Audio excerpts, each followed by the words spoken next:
Señor les bendiga, hermanos. Qué placer estar con ustedes hoy. Vamos a ponernos en pie, por favor. Así hacemos ejercicio. Y a la vez le rendimos culto al Señor.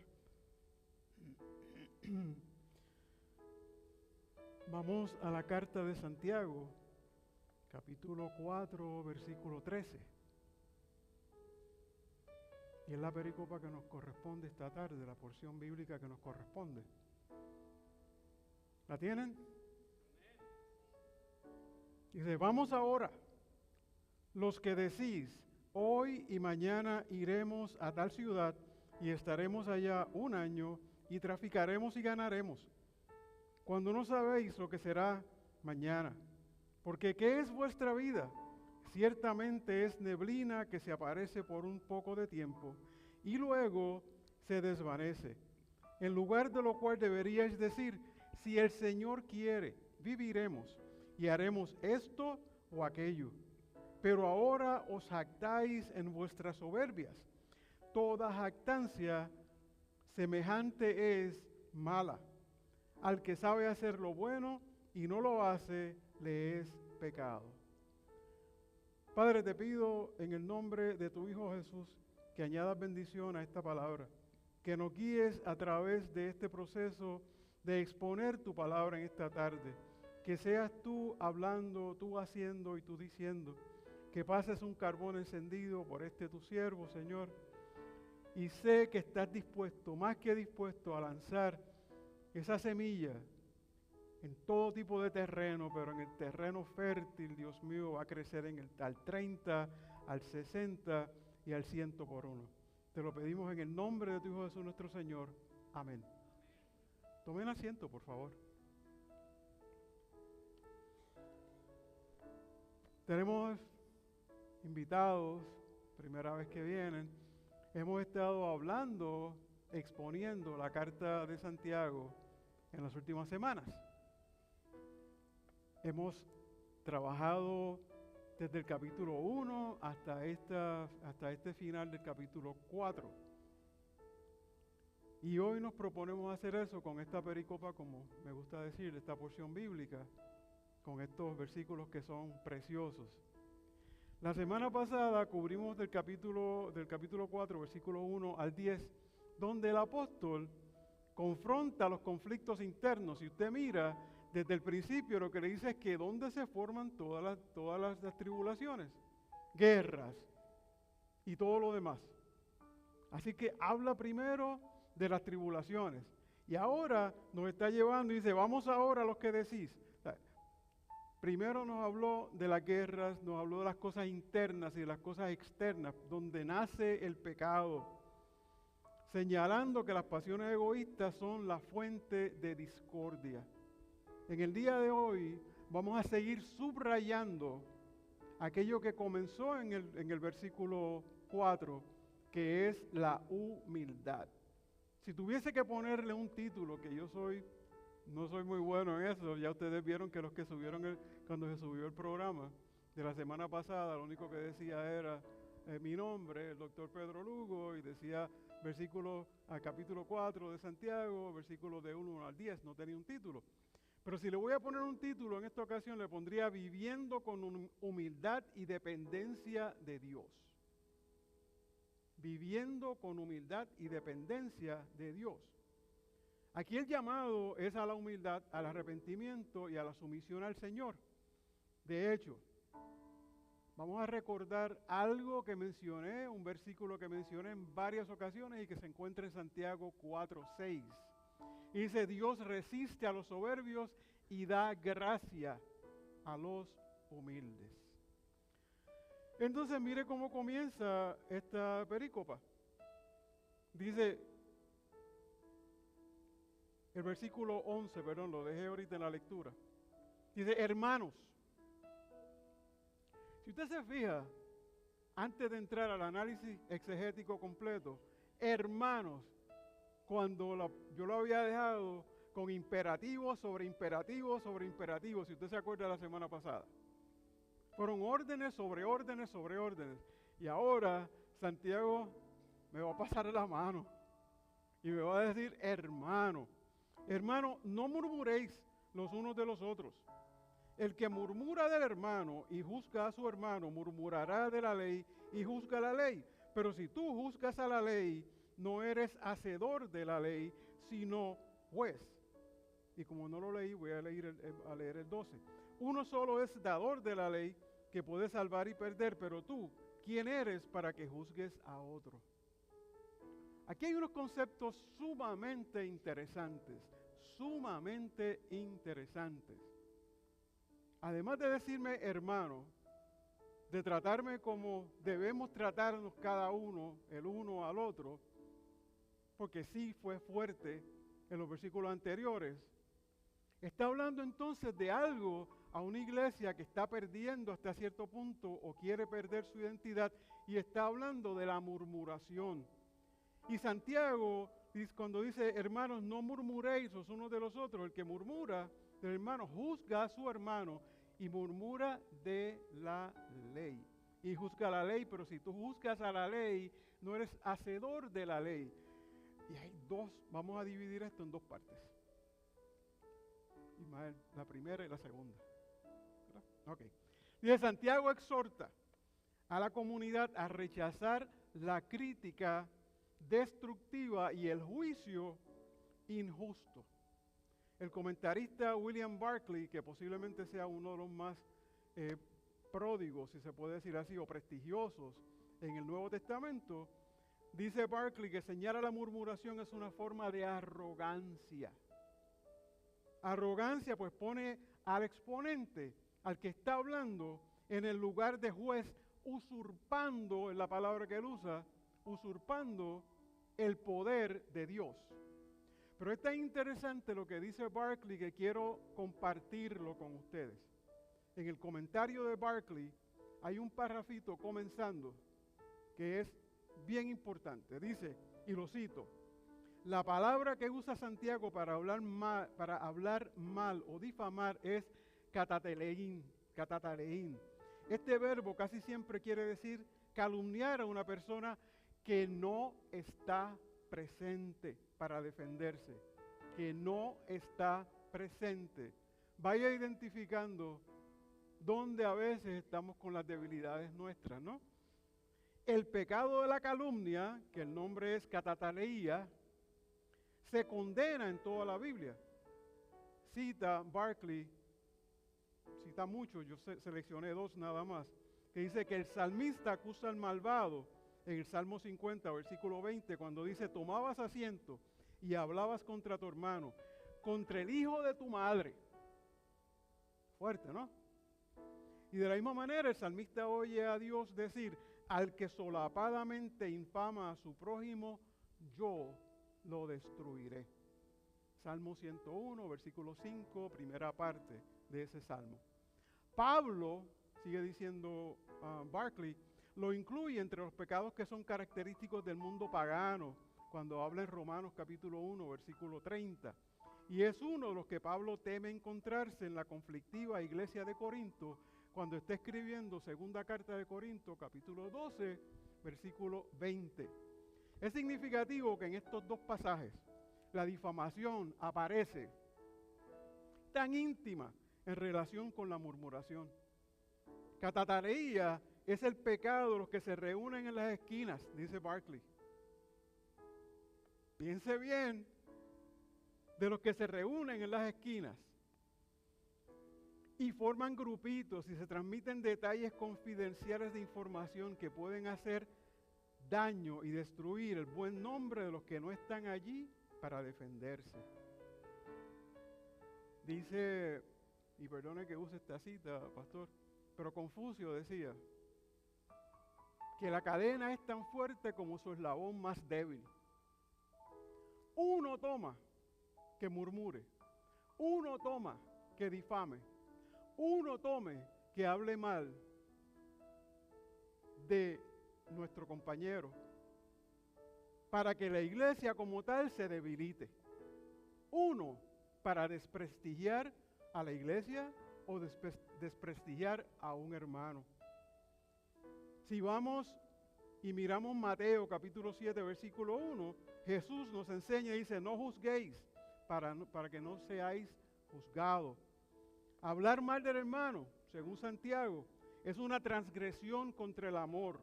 Y cita él Levítico capítulo 19, versículo 18, donde dice, no te vengarás ni guardarás rencor a los hijos de tu pueblo, sino amarás a tu prójimo como a ti mismo. Y sigue diciendo ese pasaje, yo Jehová. No lo dice Pedro Lugo, no lo dice Juan Camilo, no lo dice el pastor Winston Maldonado. Dice, yo Jehová.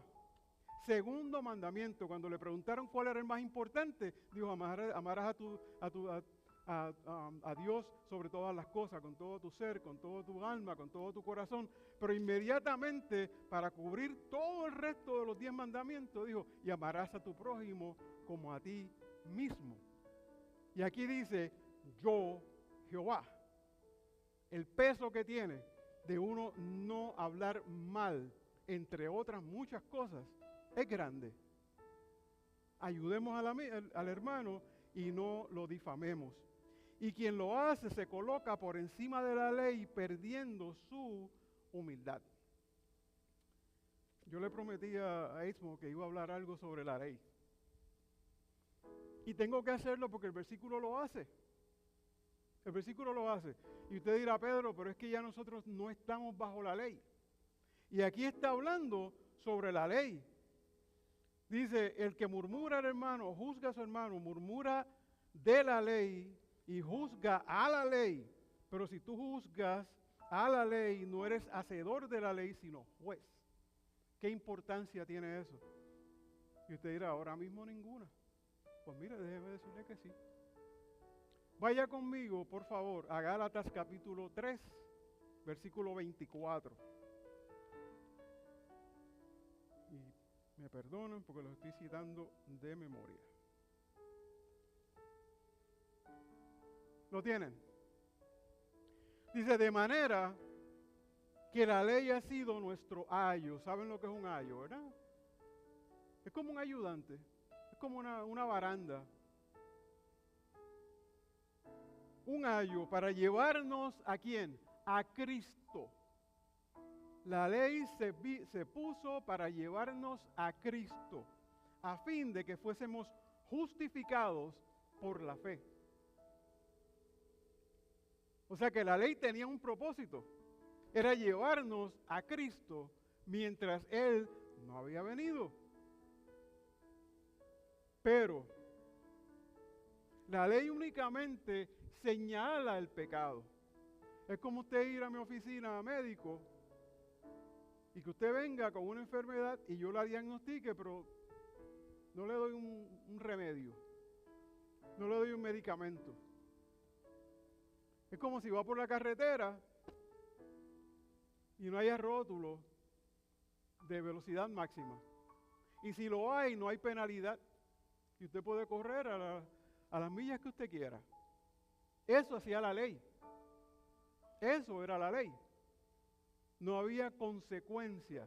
Marcaba únicamente el pecado. Vaya conmigo ahora para que usted vea la pelea, y no lo quiero sacar de contexto porque está hablando de otra cosa. Pablo está hablando de lo que voy a citar, que es Romanos capítulo 7, capítulo 7, versículo 14. Vaya conmigo ahí. Y sé que Pablo está hablando sobre el pecado y la relación que hay entre el pecado y la ley.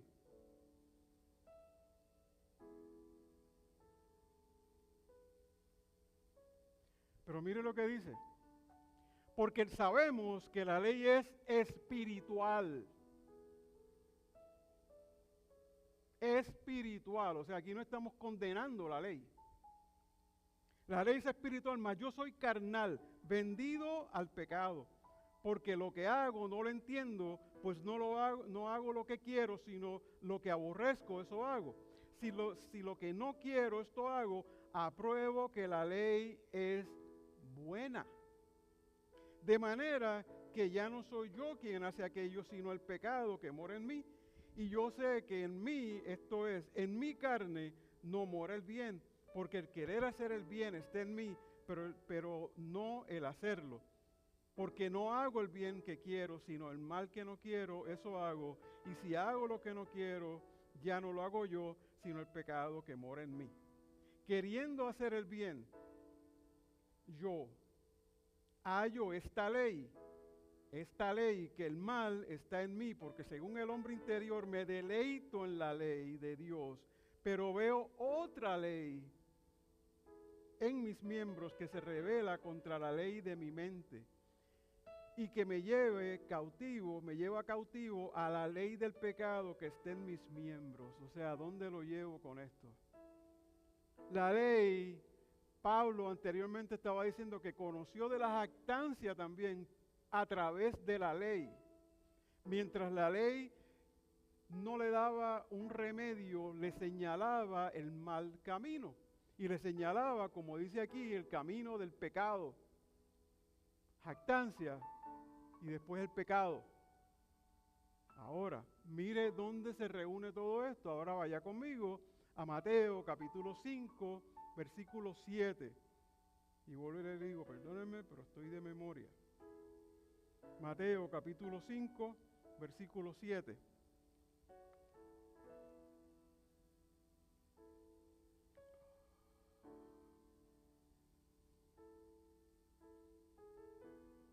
No, cité incorrecto.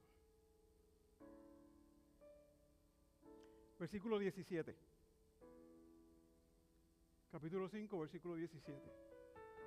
No penséis que he venido para abrogar la ley o los profetas.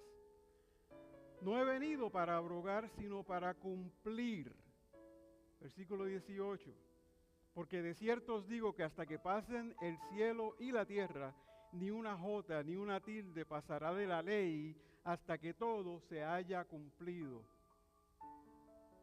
O sea que la ley, como decía Pablo, es santa, justa y buena. Y el Señor no vino a quitarla, no va a abrogarla, no se va a cambiar una tilde, absolutamente nada. ¿Por qué? Porque la ley se cumple en Él.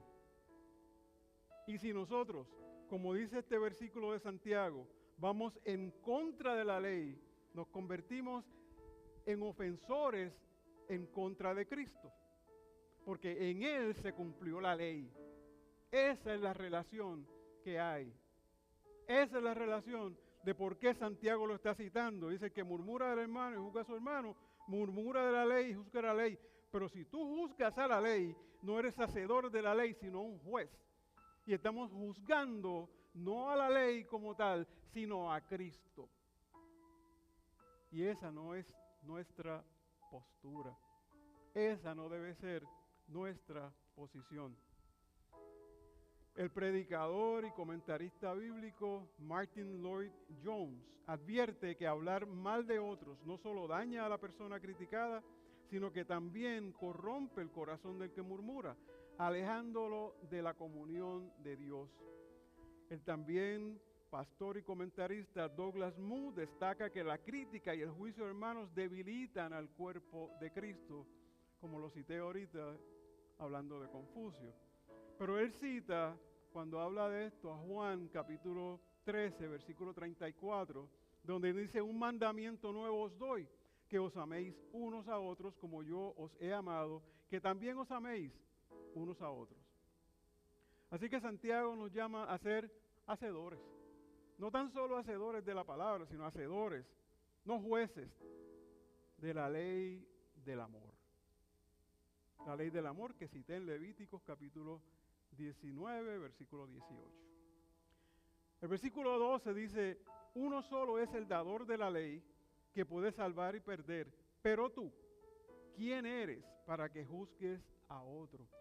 Dos versículos que están, diría en Castilla la Vieja, interlinked, ¿verdad? Están unidos. Dice así que afirma que solo Dios tiene autoridad para juzgar. Aquí se habla de la soberanía de Dios. La soberanía de Dios. John Stott comenta que la prerrogativa de juzgar pertenece exclusivamente a Dios, y ese versículo 12 nos lleva a Romanos capítulo 14, versículo 4, la primera parte, y dice: ¿tú quién eres para juzgar al criado ajeno? ¿Quiénes somos nosotros para juzgar a quién? ¿Alguien aquí no ha cometido pecado? Levante la mano, me quiero tirar una foto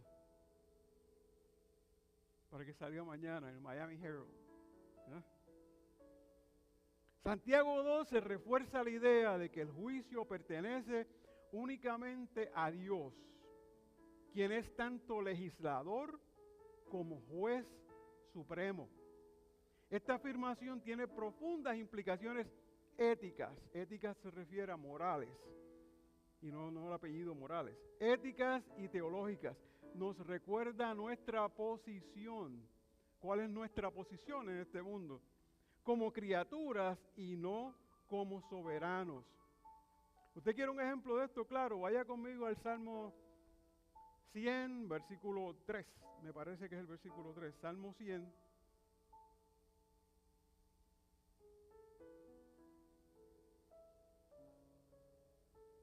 Versículo 3.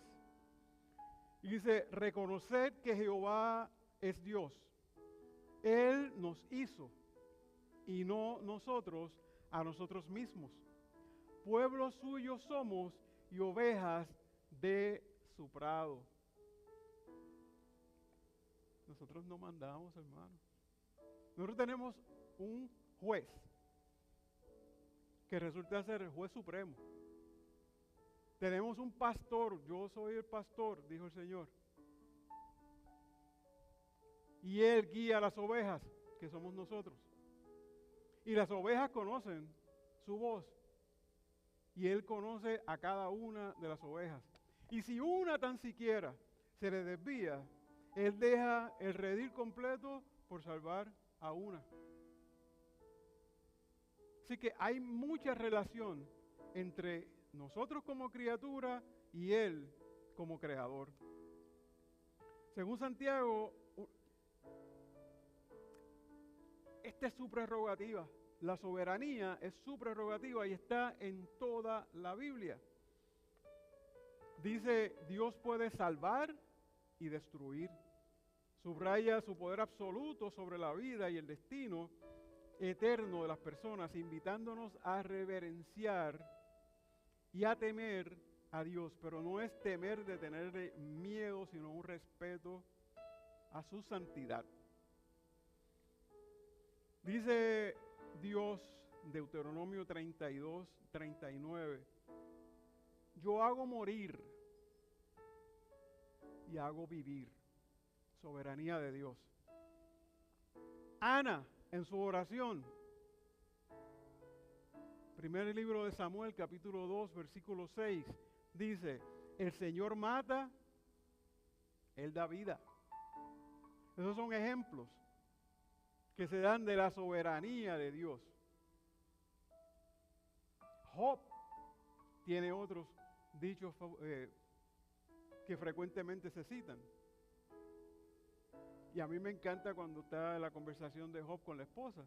Y dice: y voy a aceptar lo bueno de Dios, lo bueno y no lo malo, entendiendo la soberanía que Job estaba entendiendo en ese momento, que a veces nosotros se nos pierde y queremos nada más que las cosas buenas del Señor. En toda la Biblia se trata sobre la soberanía de Dios. Dios es soberano. Por tanto, la comunidad cristiana está llamada a vivir en humildad. Humildad entendiendo que necesitamos someternos a ese ser absoluto, evitando toda actitud de superioridad moral y a dejar el juicio final en las manos de aquel. Y cuando hago mis notas y pongo aquel, lo pongo con letra mayúscula, que conoce los corazones y actúa con perfecta justicia y misericordia. Y cuando dice que conoce los corazones, hay un versículo que me encanta, y si me quiere acompañar, y me estoy acordando a medida que estamos hablando aquí, vaya a Jeremías capítulo 17. Me parece que es el versículo 10.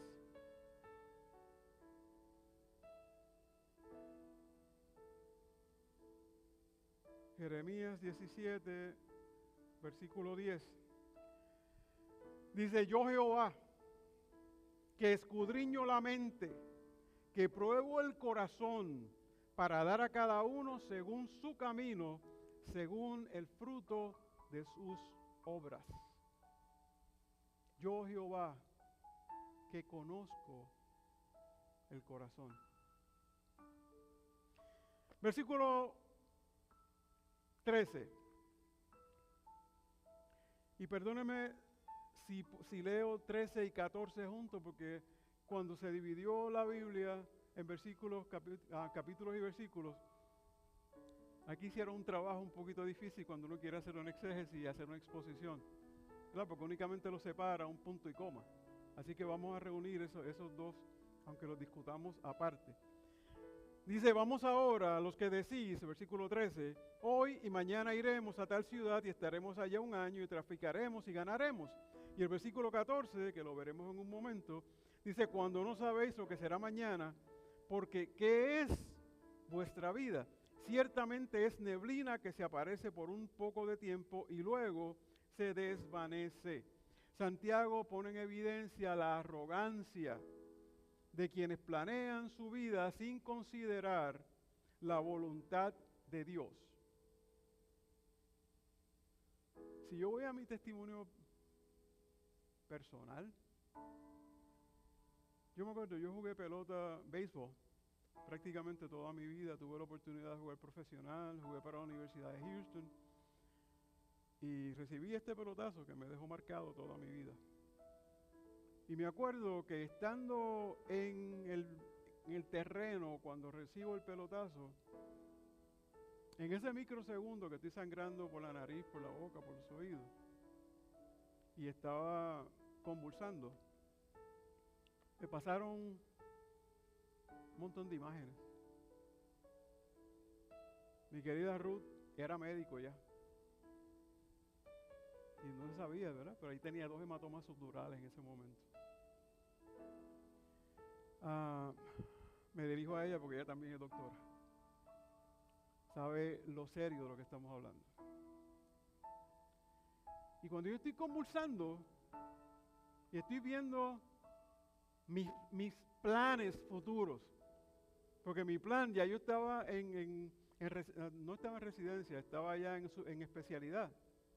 Después hice una subespecialidad en psicofarmacología, pero that's besides the point. Estoy en la especialidad y ya yo sabía dónde quería trabajar, qué quería hacer, cómo lo quería hacer. Y de momento me veo en el piso sangrando por algo, una actividad que yo había hecho toda mi vida. Toda mi vida. ¿Cómo es que yo puedo decir, mañana iré a tal ciudad, estaremos ahí un año, y traficaremos y ganaremos? Qué arrogante de parte mía. Qué poco conocimiento bíblico en aquel momento. Matthew Henry, que es uno de los comentaristas que posiblemente más se lee, porque tiene el comentario más amplio, comenta que la presunción de controlar el futuro es una muestra de orgullo y autosuficiencia. Este versículo nos recuerda a Proverbios capítulo 27, versículo 1, donde el proverbista dice, no te jactes del día de mañana, porque no sabes lo que traerá. Pero para nosotros eso no nos importa, porque hacemos planes como quiera. Hacemos planes sin contar con la voluntad de Dios. Y lo interesante es que oramos el Padre Nuestro, no lo rezamos nada más, lo oramos en muchas ocasiones. Y decimos, Padre Nuestro que estás en los cielos, ¿verdad? Y sigue, y dice, hágase Señor su voluntad. Pero a la hora de buscar la verdadera voluntad del Padre, no la queremos, ni la consultamos tan siquiera. Yo creo que debe ser motivo de reflexión para todos nosotros. Ahora, déjeme ser claro en algo. cuando Santiago está escribiendo este versículo, se lo está escribiendo a los comerciantes del área. ¿Por qué? Porque ya se sabía que el judío era un buen comerciante. Y se estaba expandiendo el reinado romano, y los romanos le estaban dando oportunidad de que fueran a diferentes ciudades, que allí montaran su negocio, hiciera prosperar el lugar que le convenía al reinado romano, más dinero que entraba en impuestos, pero ellos necesitaban darle no tan solo al César lo que es del César, sino la parte de a Dios lo que es de Dios. Necesitaban contar con el criterio del Señor. Y la expresión vamos ahora es un llamado de atención, casi una advertencia que busca despertar a sus oyentes a una actitud de autosuficiencia. O sea, yo no estoy contando con nadie, vamos ahora, vámonos ya. Vamos, monta la caravana que nos vamos. Oramos, no. ¿Qué nos pasa a veces por la mañana? Señor, perdóname, pero me levanté tarde o estoy deprisa y ahora no puedo, pero como dije la semana pasada, ahora no puedo, pero cuando venga del trabajo yo saco un rato para hablar contigo. Pero no hay tal cosa. No existe tal cosa. Es equivalente de vamos ahora, vámonos, vámonos. Y más todavía, como decía la semana pasada, porque esto es un mismo capítulo, con unos mismos principios, como decía la semana pasada, lo que nos gusta es las cosas rápidas. Es el mundo que vivimos. Cocinamos más en el microondas que lo que se cocina en el fogón. Y el fogón no se usa.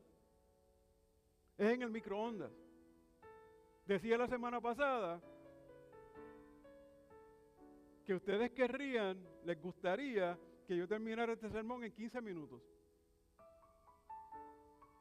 En 15 minutos porque necesito irme rápido. Sí, es cierto. Ese es el vamos ahora. El problema no radica en planificar o emprender, sino en hacerlo desde una posición de independencia. Me gustó esto que el Señor me dio, esta frase, de independencia espiritual. No existe tal cosa, pero nos sentimos alejados de Dios, nos sentimos separados de Dios, creamos una independencia espiritual en nuestra mente, como si el futuro estuviese completamente bajo nuestro control. Entonces Santiago utiliza el ejemplo de iremos a tal ciudad, estaremos allá un año, traficaremos y ganaremos, para ilustrar cómo los planes pueden volverse arrogantes si no se reconocen los límites humanos y la voluntad de Dios. Yo sé que hay una parábola, que no quiero sacarla de contexto tampoco, pero que tiene cierto sabor que lo podemos mirar. Vaya conmigo a Lucas capítulo 12.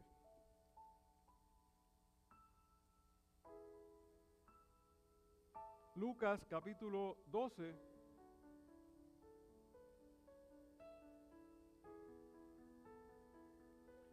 versículo 13.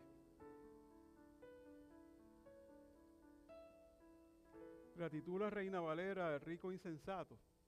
Y sabemos que aquí está hablando del dinero, no lo quiero sacar de contexto. Así como Pablo está hablando del pecado, esto está hablando del dinero. Le dijo uno de la multitud: maestro, di a mi hermano que parta conmigo la herencia, ¿verdad? Está hablando del dinero. Mas él le dijo: hombre, ¿quién me ha puesto sobre vosotros como juez o partidor? Y les dijo: mirad y guardaos de toda avaricia, porque la vida del hombre no consiste en la abundancia de los bienes que posee. Aquí va nuestra enseñanza en este versículo. También les refirió una parábola diciendo: la heredad de un hombre rico había producido mucho. Y él pensaba dentro de sí diciendo: ¿qué haré? Porque no tengo dónde guardar mis frutos. Y dijo: esto haré, derribaré mis graneros y los edificaré mayores, y allí guardaré todos mis frutos y todos mis bienes. Y diré a mi alma: alma, muchos bienes tienes guardados para muchos años. Repósate, come, bebe, regocíjate. Pero Dios le dijo, necio, esta noche vienen a pedir tu alma, y lo que has provisto, ¿de quién será? Así es el que hace para sí tesoro y no es rico para con Dios. Sabemos que estamos hablando de una cosa, pero tiene un significado de mucho valor para nosotros en el contexto que Santiago está hablando. ¿En dónde estaba esta alma, este hombre rico contando con Dios? En lo absoluto. ¿Dónde estamos nosotros en nuestras decisiones diarias contando con Dios? En lo absoluto. Mire, cometemos un error básico en la oración. La oración debe ser una conversación de doble vía. Diría en Castilla la Vieja que es un two-way street, right? Doble vía. Una comunicación, conversación. Pero usualmente es yo hablando, pidiendo. La conversación se convierte en el me. Señor, bendíceme, protégeme, cuídame, súpleme. Todo es el me. Pero te tengo que dejar porque el trabajo me está llamando. Tengo que llegar pronto. Y aquella parte de que el Señor me habla, no tengo espacio para Él, no tengo tiempo para Él. No cuento con la voluntad del Señor. El pasaje invita a reflexionar sobre la incertidumbre de la vida y la fragilidad de nuestros proyectos. En la tradición bíblica, la arrogancia y la presunción han sido siempre condenadas, como se ve en los proverbios y en los salmos. Desde ahí, libros de sabiduría, desde ahí se castiga. El hecho de planificar sin Dios es visto como una negación de la providencia divina y de la falta de humildad. Por lo tanto, el versículo es una invitación a la humildad y a la confianza en Dios. Nos recuerda que aunque es legítimo y necesario planificar, claro, yo no estoy estudiando medicina, quiero salir del médico, quiero hacer unos proyectos, quiero hacer unas cosas, es necesario planificar, claro que sí, pero necesito contar con el Señor, que no estaba contando con Él. Lo vine a entender luego, después de los años. Es legítimo y necesario planificar, debemos hacerlo siempre con la conciencia de nuestra limitación y con una actitud de dependencia. ¿Dependencia de quién? De un ser soberano, omnisciente, omnipresente, omnipotente, inmanente, trascendente, misericordioso, justo, bondadoso. Seguimos sacando, Camilo, atributos. Veremos ahorita si Dios quiere. Esta enseñanza es especialmente relevante en una sociedad que valora la planificación. Sí, valora la planificación, es buena. El control, pero también valora mucho la autosuficiencia. Antropomorfismo, yo primero, yo segundo y yo tercero. Y nos desafía a poner la confianza en el Señor, quien guía nuestros pasos y sostiene nuestras vidas. Leímos el versículo 13 y leí el 14 junto. El 14 separado por punto y coma, que dice, cuando no sabéis lo que será mañana, porque ¿qué es vuestra vida? Ciertamente es neblina que se aparece un poco de tiempo y luego se desvanece. Santiago subraya la fragilidad de la vida humana. El príncipe de los predicadores, me encanta citarlos, Charles Spurgeon, observa que la vida es efímera y debemos vivir cada día con conciencia de nuestra dependencia en Dios. El Salmo 39, versículo 5, la parte C de ese versículo, dice, ciertamente es completa vanidad todo hombre que vive. Vanidad. ¿Por qué? ¿Qué dice Moisés en el Salmo 90, versículo 10? Dice que los días del hombre son 70 años. Y si acaso los mejores, 80. Y entonces, si nosotros comparamos esos 70 y esos 80 con un infinito, ¿qué son? Nada, vanidad de vanidad, dijo el predicador. Además, resulta relevante considerar cómo otros intérpretes bíblicos han abordado el versículo 14. John Stott, por ejemplo, resalta la comparación de la vida humana con la neblina. Y no solo subraya su brevedad, sino que también su insustabilidad.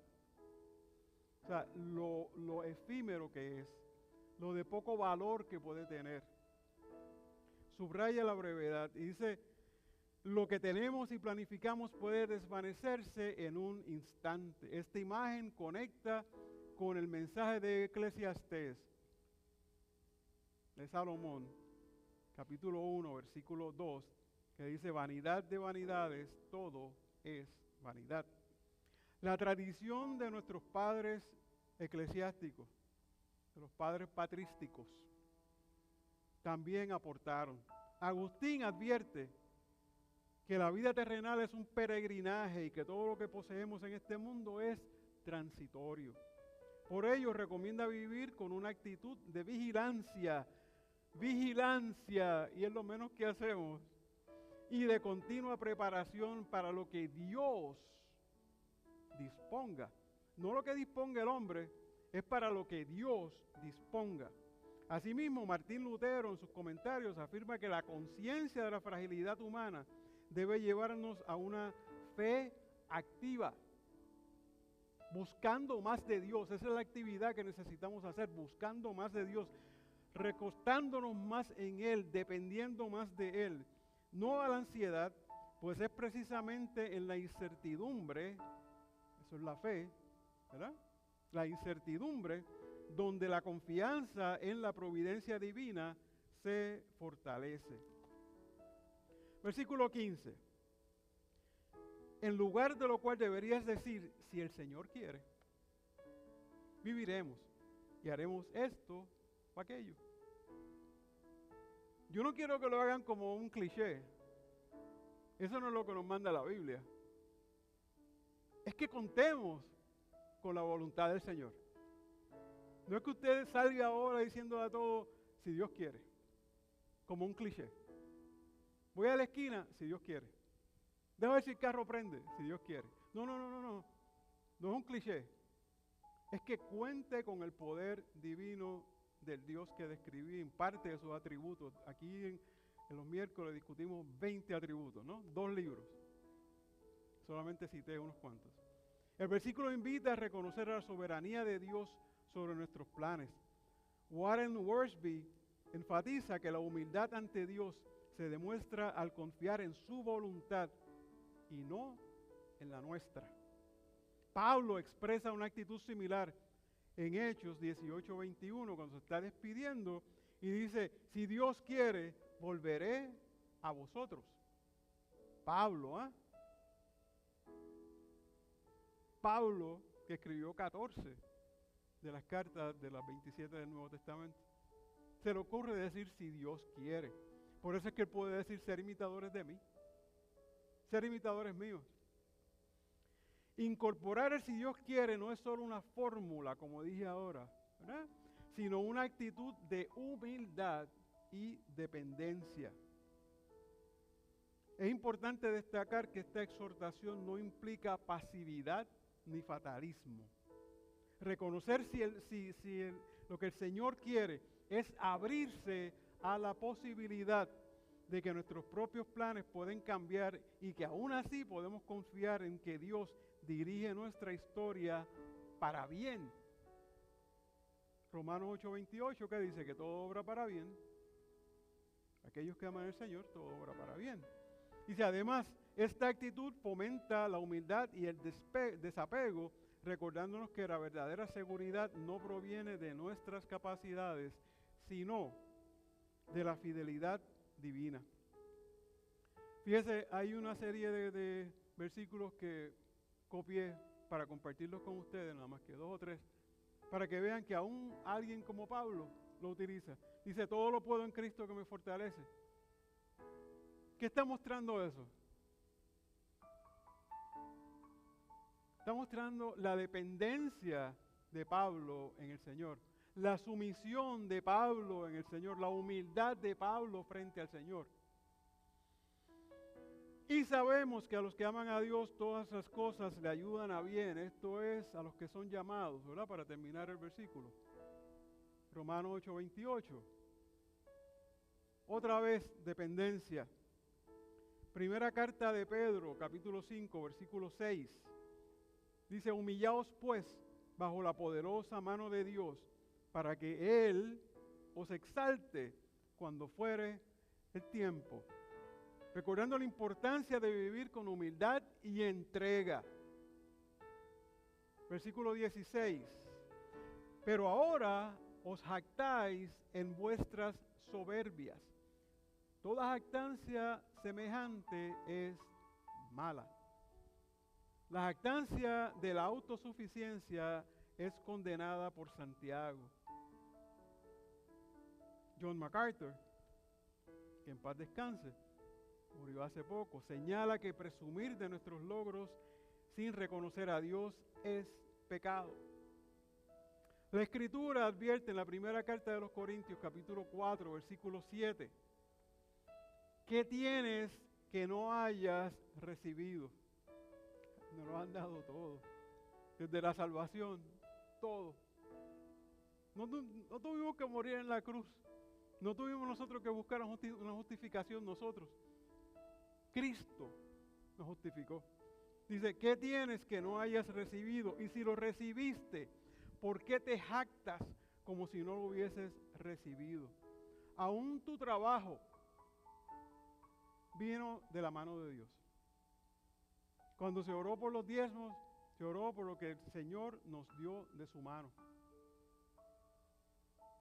Todo lo que hemos tenido, todo lo que tenemos, nos lo fue dado.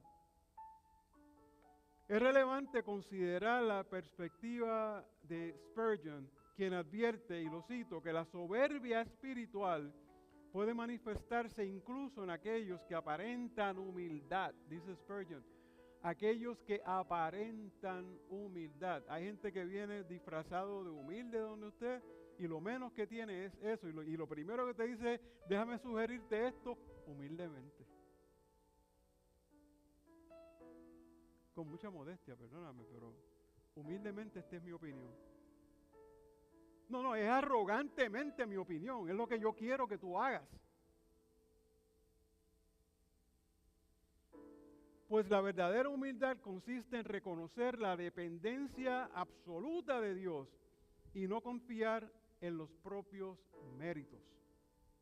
Esa es la cita de Spurgeon. Además, Matthew Henry señala que la jactancia es una actitud que nos aparta de la comunión con Dios, ya que nos lleva a atribuirnos logros que en realidad son frutos de la gracia divina. Es Dios dándote, Camilo. Es Dios dándote ahora. Y nosotros nos dieron y nos dieron y nos dieron. Y sin embargo nos estamos diciendo, yo tengo un carro, yo tengo una casa enorme, yo tengo este trabajo fantástico. Yo soy un psiquiatra con una subespecialidad en psicofarmacología. No. Nos lo fue dado. El Señor nos permitió en su gracia que obtuviéramos unos beneficios para compartirlos con otros. Dad de gracia lo que por gracia os es dado. Este mensaje hace eco con Jeremías capítulo 9, versículos 23 y 24, donde dice, no se alabe el sabio en su sabiduría, ni el valiente en su valentía, ni el rico en sus riquezas, mas alábese en esto. ¿En qué se debe alabar? En entenderme, en conocerme. Así la Escritura y los comentaristas coinciden en que la soberbia es incompatible con una vida cristiana auténtica y que la humildad es la base para recibir la bendición y la dirección de Dios. Cito otra vez, no lo cito directamente, pero parafraseo a Pablo en varias ocasiones cuando dice, si he de gloriarme en algo, ¿de qué me gloriaré? De mis debilidades. No es de todo lo que Dios me dio y todo lo que estoy haciendo y todo lo que puedo escribir y todas las iglesias que puedo fundar y todo lo demás. Me voy a gloriar en mis debilidades. Y último versículo que vamos a tratar de exponer esta tarde y desempacar. Versículo 17 dice, al que sabe hacer lo bueno y no lo hace, es pecado. ¿Usted oyó eso bien? Porque esto no se predica mucho. El que sabe hacer lo bueno y no lo hace, es pecado. Santiago concluye con una declaración sobre la responsabilidad moral. Concluye con una regla general que tiene validez para todos los casos y para todas las épocas. ¿Y cuál es esa? ¿Cuál es esa regla? Que la omisión de un bien es tan pecado como la comisión de un mal. Omitir algo es pecado y hacer el mal es pecado también. Y tan pecado es uno como el otro. Raras veces nos paramos a considerar esta enseñanza. Y si usted mira la parábola del buen samaritano. Los talentos. Buen samaritano que está en Lucas, capítulo 10, versículos 25 al 37. Los talentos que está en Mateo 25, del 14 al 30. Si usted mira eso, así como el juicio a las naciones, en Mateo 25, capítulo 41 al 46, ahí hay 5 omisiones. 5.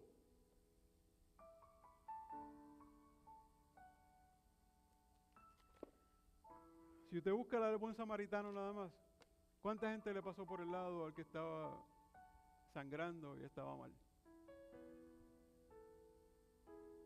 Y uno era sacerdote y el otro. ¿Y quién lo ayudó? El samaritano, ¿verdad? En esas citas que le di, hay 5 omisiones. El comentarista David Platt comenta que el pecado de omisión es igual de grave que el de comisión, como yo había señalado. Lucas 12:47 dice Jesús, aquel siervo que conociendo la voluntad de su Señor, no se preparó ni hizo conforme a su voluntad, recibirá muchos azotes. Saber lo correcto y no actuar es una falta ante Dios. Ese versículo nos recuerda que la vida cristiana no se trata solo de evitar el mal, sino de buscar activamente el bien. En la tradición cristiana es un llamado a la acción que va más allá de la simple obediencia externa. ¿Se acuerdan? La semana pasada hablamos del compromiso externo con las manos y la limpieza interna en el corazón. Implica una transformación interna donde el corazón y la voluntad se alinean con los propósitos de Dios. Tanto su ser externo como sus pensamientos y su corazón se alinean con la voluntad de Dios. De esta manera, el pecado de omisión evidencia la responsabilidad personal de cada creyente de participar en la obra de Dios, siendo agentes de su amor y justicia en el mundo. Por último, este mensaje cobra especial relevancia en nuestra vida cotidiana. Nos invita a reflexionar sobre las ocasiones en que por comodidad o temor, sabemos que tenemos que orar, ¿verdad? Que debemos orar por los alimentos cuando vamos a un restaurante, pero por temor. Yo no quiero que me tilden de cristiano. Yo no quiero que vean la familia agarrándose de mano. Pecado. ¿Sabes qué lo haces? No le das gracias a Dios por lo que Él te dio. Pecado. Por último, este mensaje cobra especial relevancia en nuestra vida cotidiana y nos invita a reflexionar sobre las acciones en las que por comodidad o temor, hemos dejado de actuar conforme al bien. El llamado de Santiago es claro. ¿Cuál es ese llamado, Pedro? La verdadera fe se manifiesta en obras concretas y el crecimiento espiritual ocurre cuando respondemos con obediencia y amor, incluso ante los desafíos y las incertidumbres de día a día. La conclusión de esta perícopa, versículos 11 al 17, nos confronta sobre el uso de nuestras palabras, la actitud hacia los demás, la humildad ante Dios y la responsabilidad de actuar correctamente. Nos llama a abandonar el juicio y la jactancia, a depender plenamente de Dios y a vivir con integridad y obediencia. Si sacáramos 3 aplicaciones relevantes a nuestros días de esto: 1, no hablar mal ni juzgar a los demás, recordando que solo Dios es juez y que debemos practicar el amor y la misericordia. Segunda enseñanza para nuestros tiempos: reconocer la fragilidad de la vida y planificar con humildad, confiando en la soberanía de Dios sobre todo nuestro futuro. 3, actuar con responsabilidad, haciendo el bien que sabemos. Eso debemos hacer, evitando el pecado de omisión. ¿Nos ponemos en pie?